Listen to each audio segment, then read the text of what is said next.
we're seeing around us that resistance can come from groups that are not powerful, groups whose opinions do not count when decisions are made.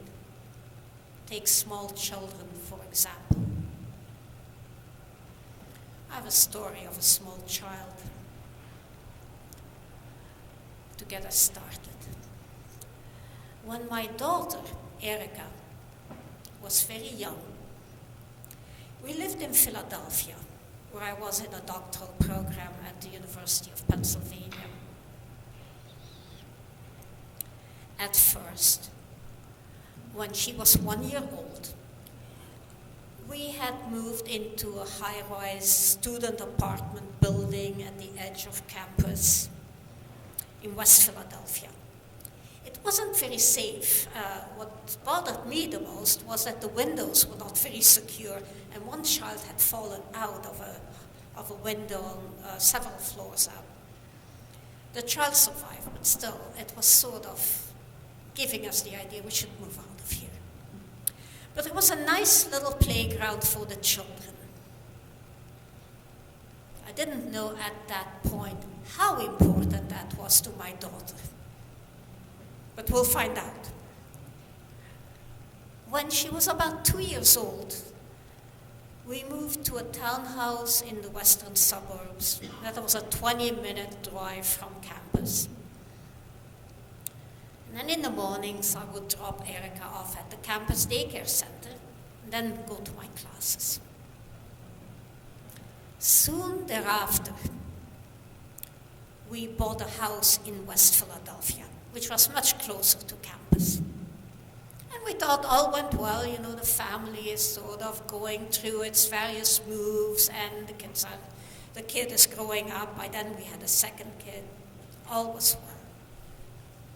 Good decision, we thought. By this time, Erica was 4 years old. She still went to that same daycare center.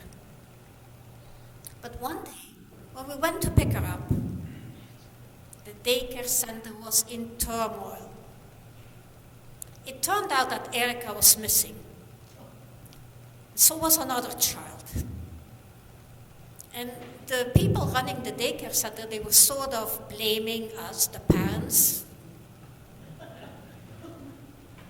They said, you have a little leader there, don't you? Meaning your kid took this other kid away from the daycare center. And I was thinking, why didn't you watch them? Anyway, they were gone. And West Philadelphia has streets that have 4 lanes of traffic in each direction. It's dangerous out there. It's dangerous for adults, let alone children. So here was this 4-year-old missing. Police were called, and everybody started scouring the neighborhood. And we, Erica's parents, after having been accused of having that child who would convince another kid to leave the daycare center with her, we also started looking all over the neighborhood. This was a time before cell phones. You couldn't just say, okay, not in this section, not on that street, why don't you look over there? So we were all just scattering about. Now I'm going to fast forward and tell you what really happened. Erica had literally walked to her old apartment building with the other child. They had crossed some of these 4-lane streets. They wanted to play on the playground that she loved, in the place where she loved to live. After a while, the other child's parents had found their child because they lived nearby. And now Erica was alone. And she played a bit longer on the slides and on those little bouncy animals, those plastic animals mounted on springs, that she loved those. But when she got tired of that, she decided to make her way back to the daycare center. Now she was by herself. Now with all the panic in the neighborhood, a policeman noticed her and walked up to her on the sidewalk and asked, "You need some help?" She said, "No." So then he said, Don't you know how dangerous it is to cross these streets? Yeah, indeed, she had been crossing streets that have those 4 lanes of traffic in each direction. But she said, I cross when the light is green. And he goes, well, what if a car goes through the red light? She said, then you should give them a ticket. Well, eventually we got our daughter back. But we realized that little kids have opinions about where they like to live, and they like to participate in decision making, and if they can't, they're going to practice resistance.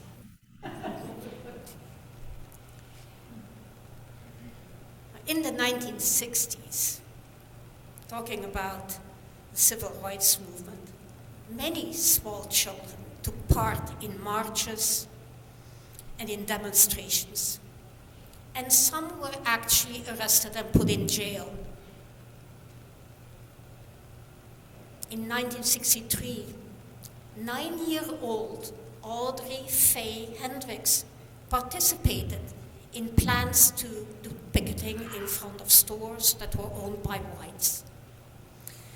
And on one day, hundreds of children had stayed out of school so that they could take part in what was called, since then, the Birmingham Children's March. She was in there. And this little 9-year-old was arrested. She was without her parents. So she was taken from her family. She spent a week behind bars. She described the oatmeal that she got as very oily and disgusting. And she had to sleep on a bare mattress. A little while later, on March 7, 1965, another 9-year-old, Cheyenne Webb Christberg, was one of the youngest children to be arrested at the Voting Rights March on the Edmund Pettus Bridge in Selma. She still remembers the trauma of that event to this day, so many years later. As most of you know, as demonstrators were trying to walk the 50 miles from Selma to Montgomery, Alabama, they didn't get very far because on the bridge they were held, they were violently attacked by Alabama state troopers. You may recall that that is where Representative Lewis got a fractured skull. So horrible things and the horrors of injustice in nonviolent protest is nothing new. But there is always resistance.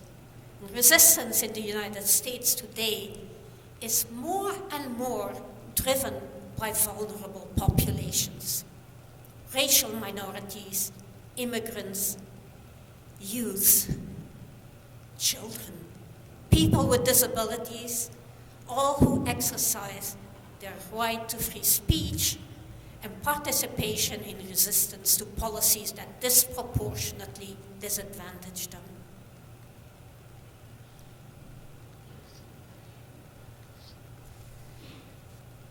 In an autocratic political regime, there are more and more groups who are becoming vulnerable and practice resistance.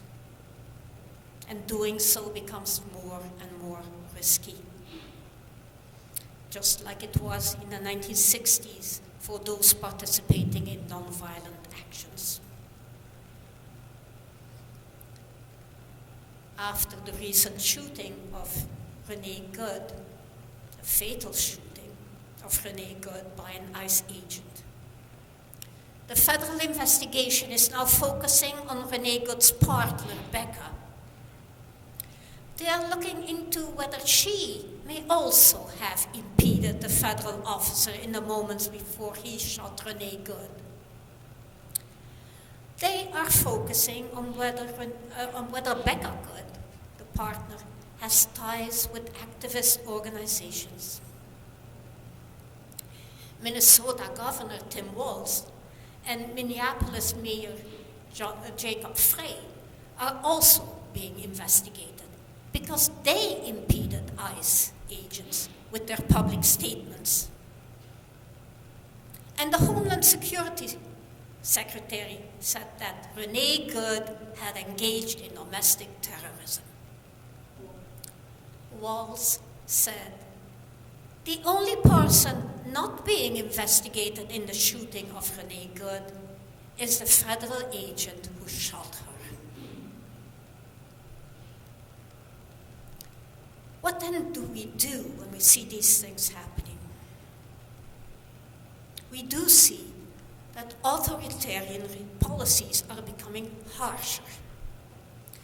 And familiar avenues, or once familiar avenues of resistance, are becoming more inadequate, are becoming more unsafe.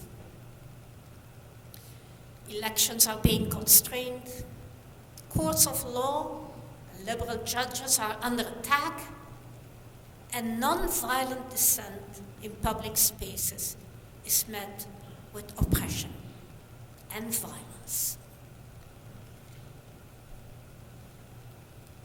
So what is the answer? One answer that has been proposed by people who are also labor organizers is social strikes. What are social strikes? By this, I mean things like non-cooperation, resting. Imagine resting instead of working. How disruptive that would be. It's non-violent. Refusing to go the extra mile in jobs. Boycotting certain products, like Tesla's. And taking the time to participate in mass demonstrations, like the No King marches. The next one, by the way, is scheduled for July 4th. What a wonderful time, wonderful day to choose for such a march.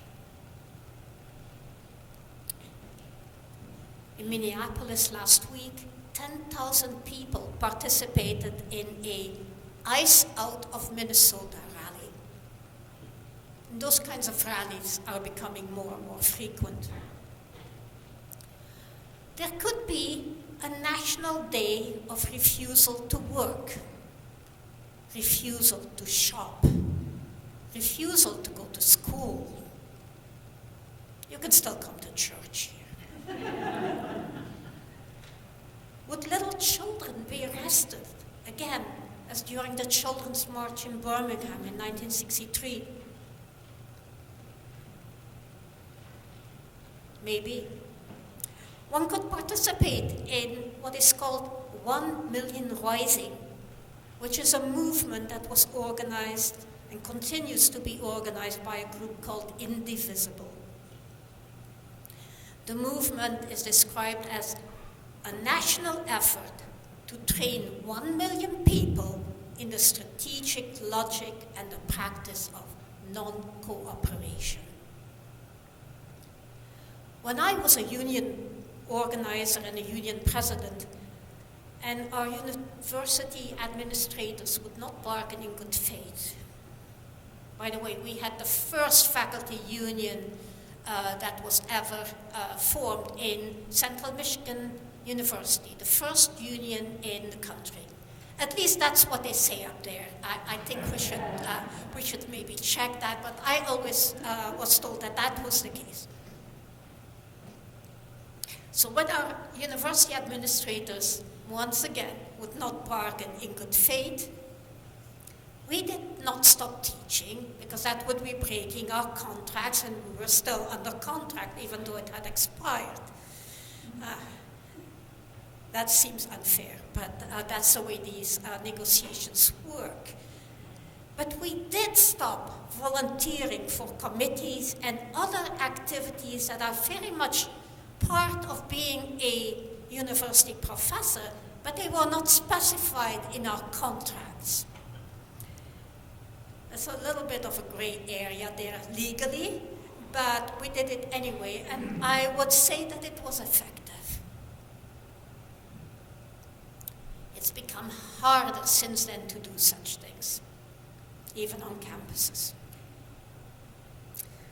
Now tomorrow, for Martin Luther King Day, January 19th, the emphasis is on non-violent resistance at the community level and on expanding justice for marginalized groups.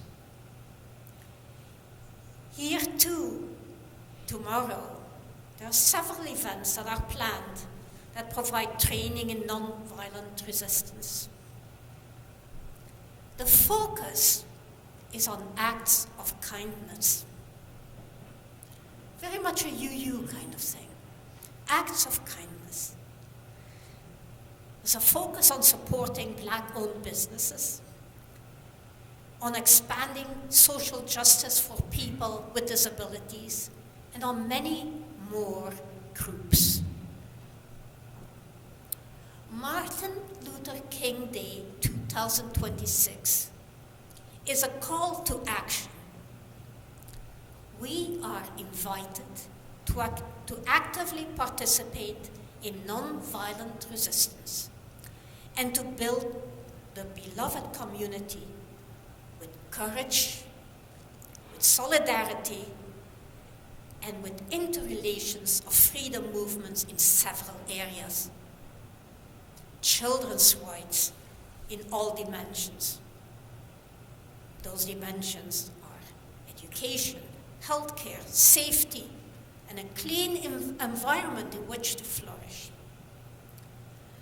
The rights of youth, disability rights, the right to marriage, racial justice, reproductive rights, and many, many more. One word to summarize that is siding with love. So let us hold a moment of silence while we reflect on what we may do tomorrow during MLK Day.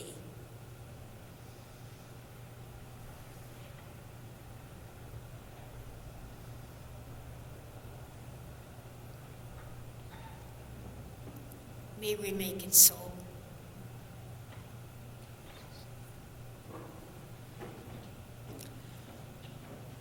Please rise in body or spirit for our closing hymn.